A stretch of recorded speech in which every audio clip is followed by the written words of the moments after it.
the Supreme Court ruled Negroes were, quote, so far inferior that they had no rights which the white man was bound to respect.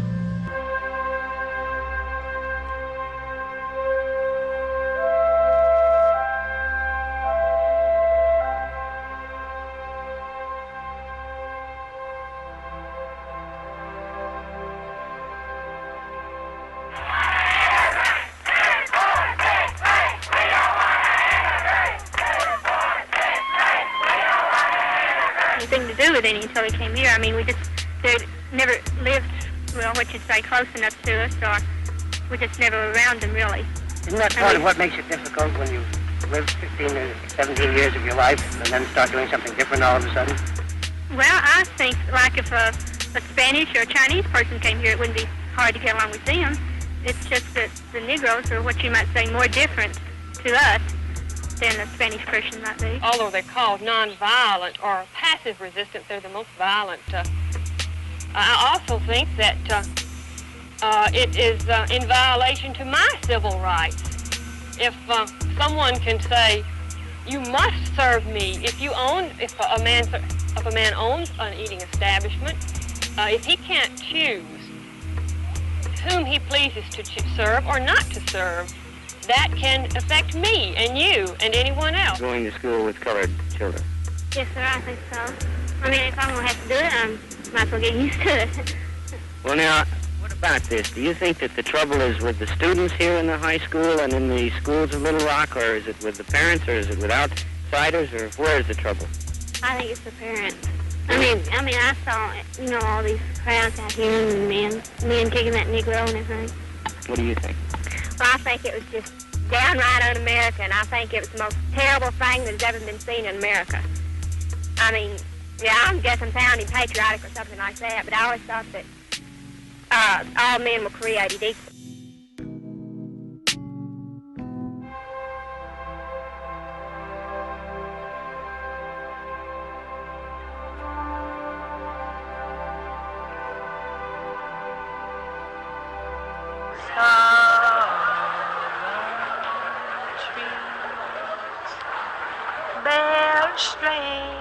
The promise of the 14th Amendment, the promise of equality before the law had been derailed, and in practice, many black people had been removed from the protection of the law altogether. Charles Hamilton Houston, born on September 3, 1895 in Washington, D.C., to lawyer William LaPree Houston and seamstress Mary Hamilton Houston. Few people know the name of Charles Hamilton Houston, the man who killed Jim Crow. But this is his story, and the story of how African Americans won for themselves the equal protection of the Constitution. Charles Houston never rested. Doctors told him that he had to rest, and he said, "I can't rest."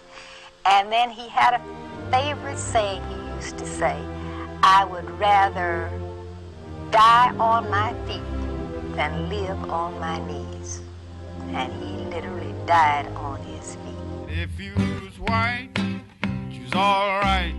If you was brown, you could stick around. But as you black, brother, get back, get back, get back, get back, get back. 5 years before the Brown decision and 15 years before the 1964 Civil Rights Act, Charles Houston made a prediction and expressed his hopes for the future. There come times when it is possible to forecast the results of a contest, of a battle, of a lawsuit long before the final event has taken place. And so far as our struggle for civil rights is concerned, the struggle for civil rights in America is won. What I am more concerned about is the fact that the Negro shall not be content simply with demanding an equal share in the existing system. It seems to me that his historical challenge is to make sure that the system which shall survive in the United States of America shall be a system which guarantees justice and freedom for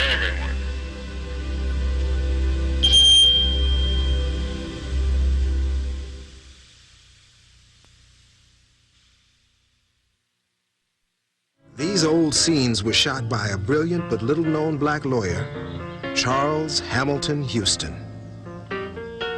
In 1934, Houston crisscrossed the South documenting inequalities between schools for whites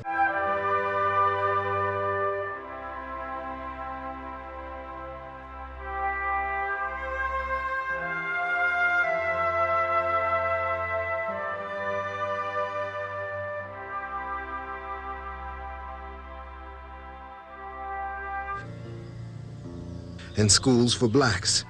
And it was just this visual essay in inequality. I mean, just the awful conditions that young black children went to school under. I mean, they had schoolhouses where there were cracks in the wall. They were crowded together on benches. Charles Hamilton Houston would lead one of the great legal campaigns of the 20th century, the struggle to destroy Jim Crow. A struggle whose crucial victory would come in the landmark 1954 Supreme Court decision, Brown versus Board of Education.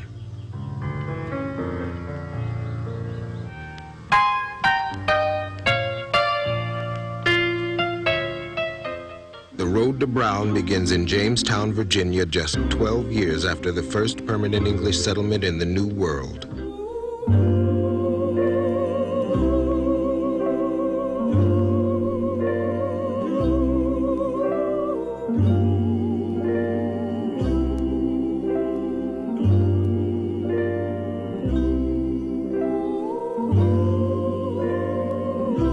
How many head you got? 326, including the wench. This batch is all static. No syphilis, and they're all busting with seed. They stink because they eat like pigs, then they vomit all over themselves.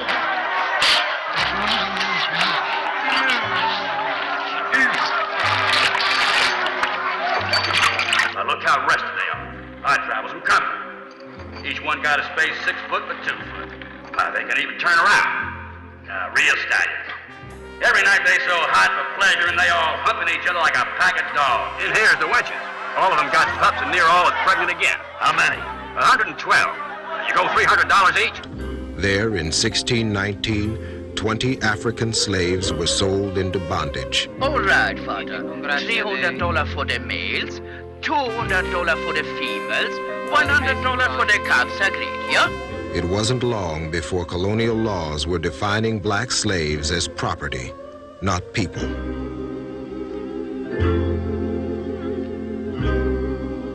When the American colonists declared their independence, boldly asserted that all men are created equal, but they didn't include the slaves. The Constitution of the new United States of America specifically permitted slavery to continue. In 1857, the Supreme Court reaffirmed the exclusion of African Americans from the Constitution. In the Dred Scott decision, the Supreme Court ruled Negroes were, quote, so far inferior that they had no rights which the white man was bound to respect. The Dred Scott decision set the stage for the Civil War. A war fought, as Abraham Lincoln said, to determine if this nation could endure half slave and half free.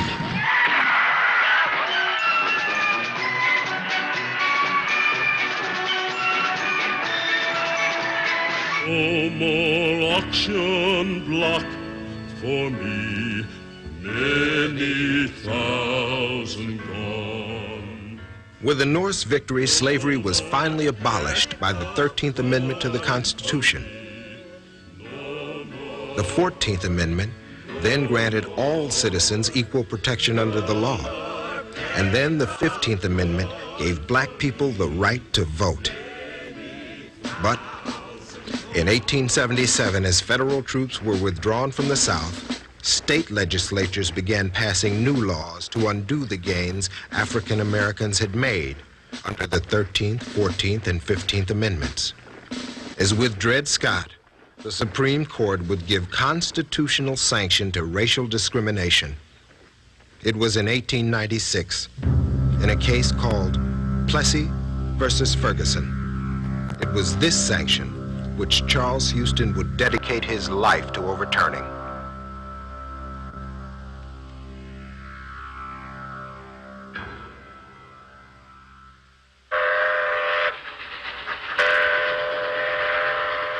In 1895, black people in Louisiana decided to test the constitutionality of the new laws. One segregation law required separate railroad cars for Negro passengers. Homer Plessy sat down in a car reserved for whites and was arrested. Because of the 14th Amendment and its equal protection clause, Plessy never imagined the Supreme Court would rule against him, but it did. The court upheld his conviction in a decision which would shape race relations for half a century. In Plessy versus Ferguson, it ruled, the 14th Amendment could not have been intended to abolish distinctions based upon color or a commingling of the races. And the tragedy of Plessy is that having then held that you could discriminate on trains, the doctrine then was applied to a whole host of other areas, to all public accommodations, to boxing matches, to education, and in some instances, in the early years, in housing. And it gave the imprimatur that the law in America could do to blacks what it couldn't do to Irishmen, or Italians, or Jews. The Plessy decision introduced a new phrase into the language, separate but equal. 21 states would soon pass segregation laws under the protection of Plessy.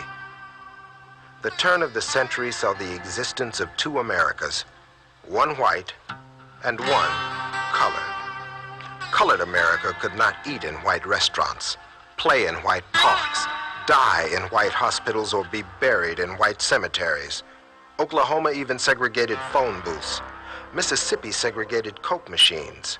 In Atlanta, a Negro witness could not swear on white Bibles.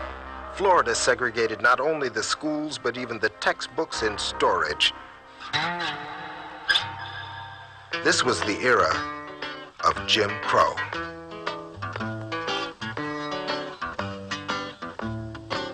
This little song that I'm singing about, people, you all know it's true. If you black and gotta work for a living now, this is what they will say to you. They say, if you's white, she's all right.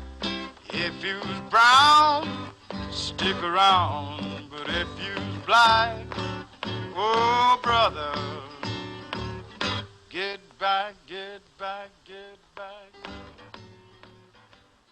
The promise of the 14th Amendment, the promise of equality before the law, had been derailed. And in practice, many black people had been removed from the protection of the law altogether. The Jim Crow era was a time of unprecedented racial violence. Over 2,000 African Americans were lynched in the first years of this century.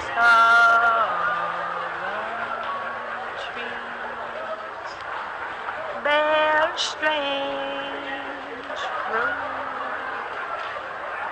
blood on the leaves, and blood at the root. Black bodies swinging in the southern breeze, strange fruit hanging from the poplar trees.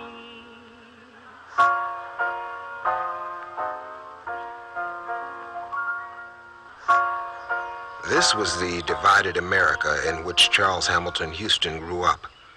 He was born in 1895 in Washington, D.C., 1 year before the Plessy decision.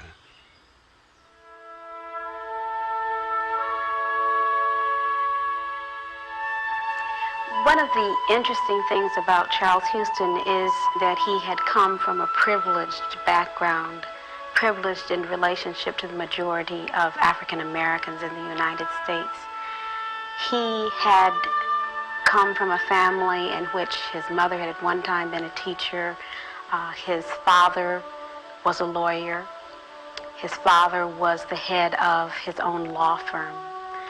Charles had an opportunity to attend a high school that was designed to prepare black students for college. Houston went to Amherst College in Massachusetts, one of the only black students in the school. He graduated summa cum laude at the top of his class in 1915. He left school acutely aware of his minority status as a black man, but he had no plans for a life of legal or political activism. That was about to change.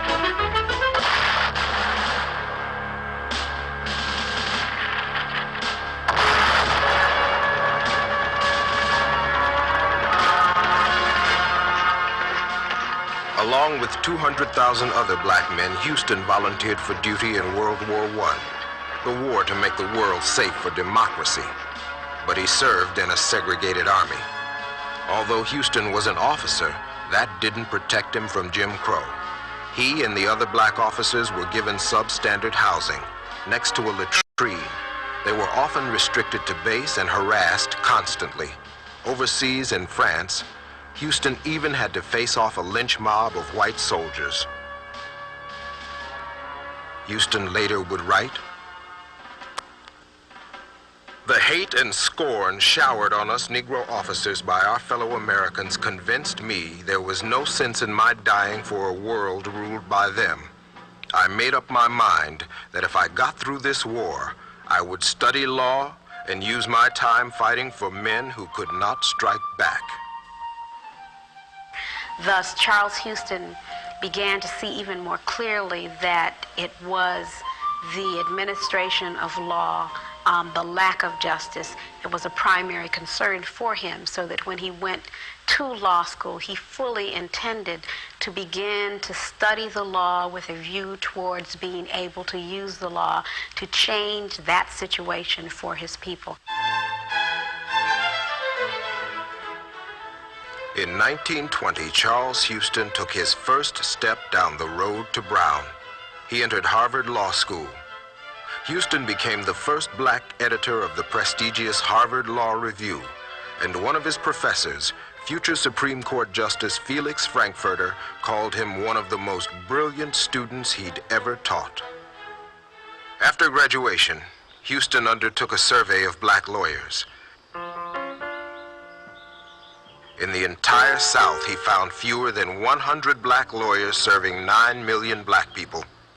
Houston wrote in the Journal of Negro Education, "The great work of the Negro lawyer in the next generation must be in the South, and the law schools must send their graduates there and stand squarely behind them as they wage their fight for true equality before the law."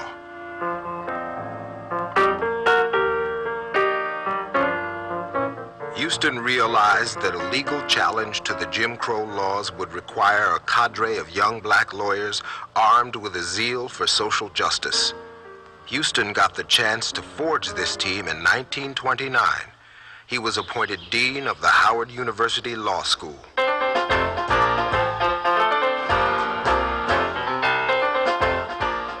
Houston raised the standards, improved the faculty, strengthened the curriculum, and got the school accredited. From Maryland came Thurgood Marshall, a tall, gangly youth who would become the first black justice on the Supreme Court. From Virginia, there was Oliver Hill, who would become the first black to be elected to the Richmond City Council. Houston's own cousin, William Hastie, joined the faculty and would later become the first black federal judge. Charles Houston was gathering the forces to fight a war, a legal war, against Jim Crow. What he did was to use the law school as a breeding ground for testing issues on the faculty with the students. And then as Houston began to be called upon by lawyers and communities across the United States, then the United States became the classroom, his classroom. Houston was ready now to take on Jim Crow. Only one thing was missing. Houston needed an organization linked to the black community, an organization capable of broadening the attack on Jim Crow. That organization would be the NAACP.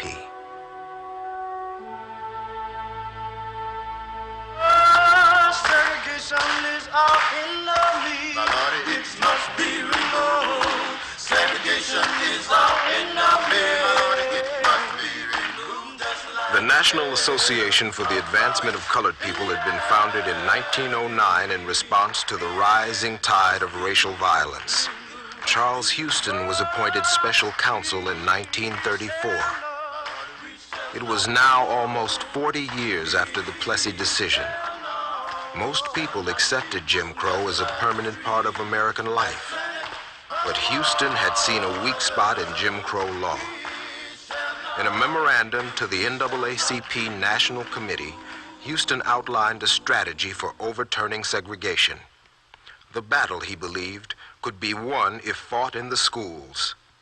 Houston wrote, "Discrimination in education is symbolic of all the more drastic discriminations which Negroes suffer in American life. The Equal Protection Clause of the 14th Amendment furnishes the key to ending separate schools."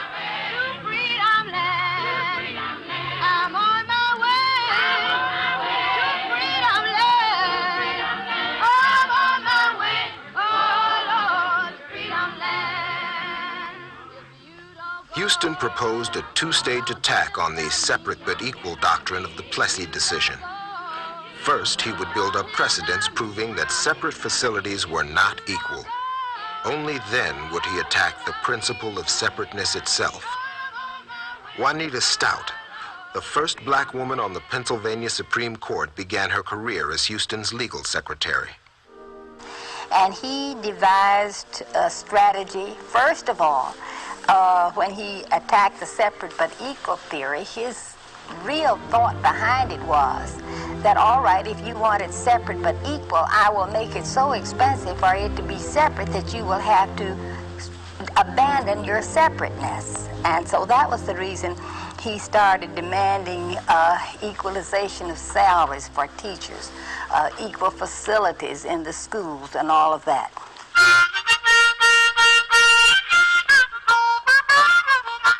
The week after his appointment as special counsel to the NAACP, Houston picked up a movie camera and headed for the back roads of South Carolina to document the inequalities between black and white education.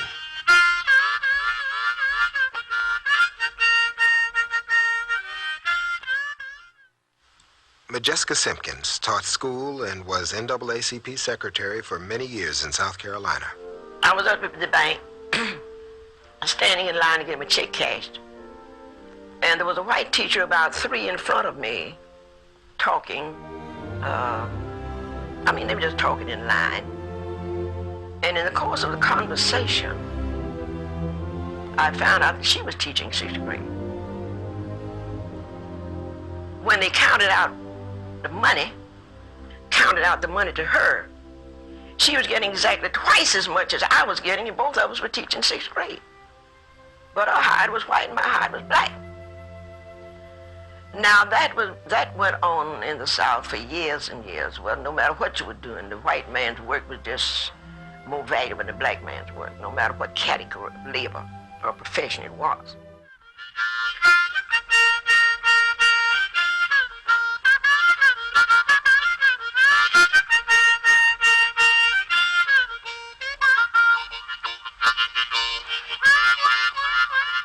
Within 3 months of becoming special counsel, Houston had made a film, got a strategy approved, and filed his first case against the University of Maryland Law School.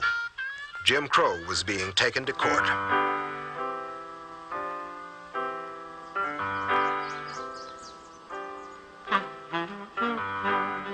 Donald Murray had been denied admission to the University of Maryland Law School, the only law school in the state, on the basis of his race.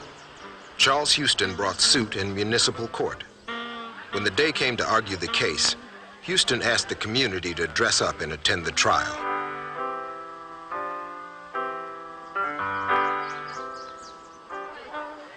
We crowded that courtroom on that day in June. I'll never forget it. Charles Houston and Thurgood Marshall started off with their case.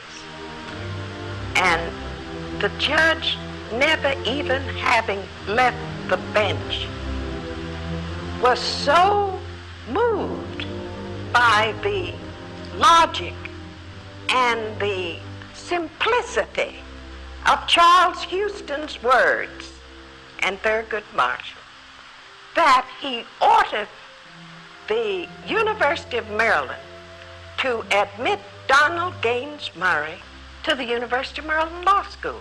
The judge said, this young man has been denied his constitutional right to enter that University of Maryland Law School too long. Your constitutional right is personal, present, and immediate.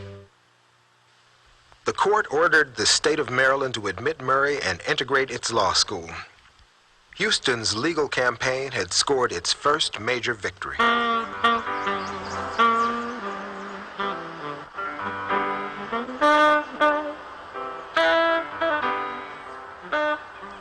Charles Houston targeted teachers' salaries next.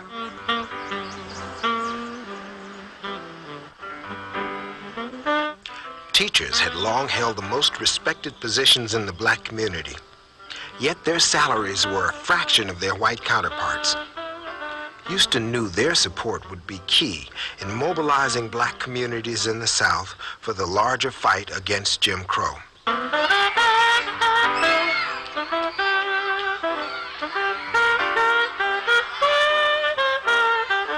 In case after case, Southern school districts were forced to equalize teachers' salaries.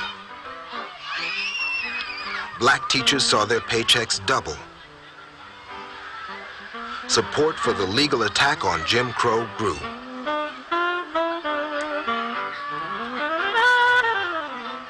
The next step on the road to Brown would be the Gaines case.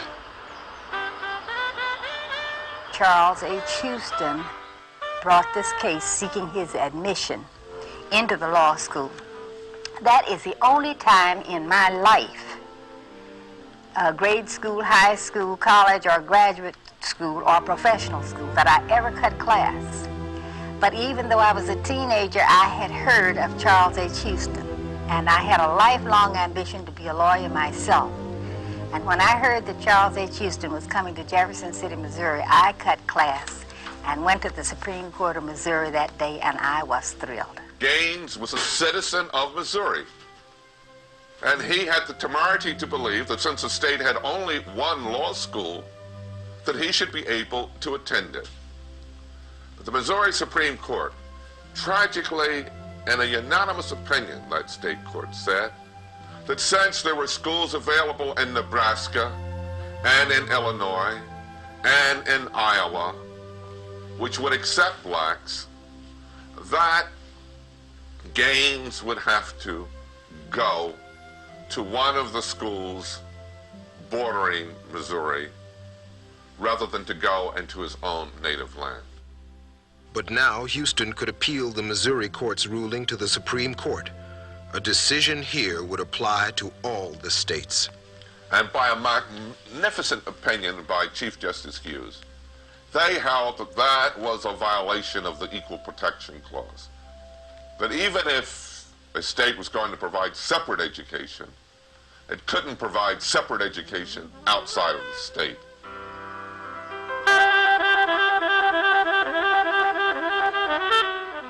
With the Gaines victory, the precedents against segregation were mounting higher and higher. Jim Crow was headed for a showdown in the U.S. Supreme Court.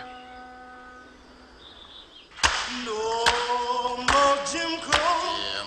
No more Jim Crow. No more Jim Crow. Over me. And before I could be a slave, don't you know I'd be a parent in my grave and go up home to my Lord and be free. In 1940, after 6 years as special counsel, Houston left the NAACP. His former student and assistant, Thurgood Marshall, was named as his successor. Marshall met Vivian Buster Bury. His personal life took a turn as well. Vivian was, he said, a cute chick. The two fell in love and were married on September 4th, 1929, as Thurgood was entering his last year at Lincoln. On October 1st, 1967, Thurgood Marshall became the first African-American Supreme Court Justice in the history of the United States. Together with other NAACP lawyers, Marshall continued to challenge unequal facilities in graduate schools in case after case. Meanwhile, Houston switched his attention to attacking segregation in transportation, public accommodations, housing, and labor. These cases provided additional precedents for the final assault on Plessy.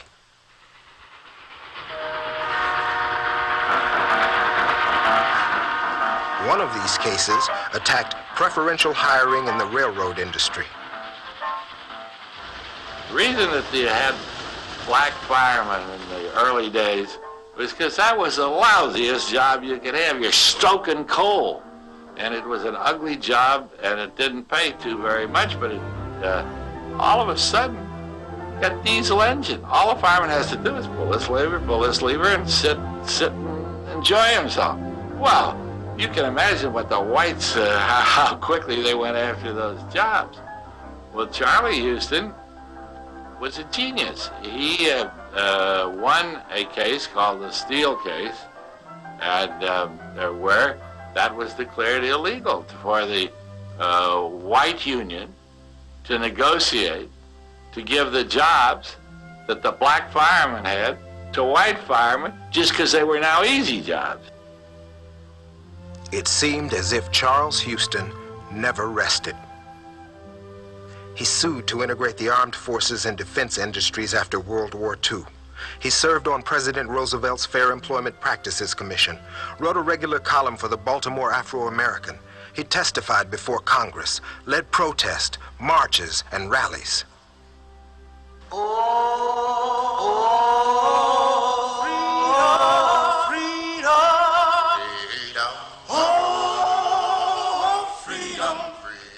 Houston was cautioned by his doctor to cut back on his work. His already weak heart had been aggravated by the stress of his travels and endless litigation. But although his heart condition steadily deteriorated, Houston worked his normal 14 to 19-hour days.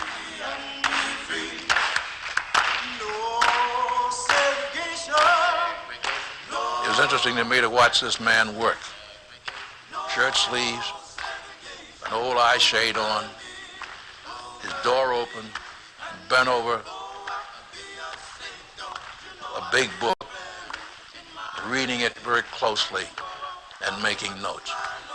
This was his method day in and day out until he had achieved what he wanted to do.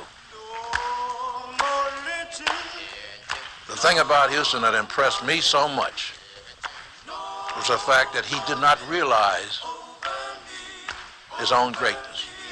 And before I be a slave, don't you know I'll be a buried in my grave and go up home to my Lord and be free. Charles Hamilton Houston died of heart failure on April 22nd, 1950. He was 54 years old.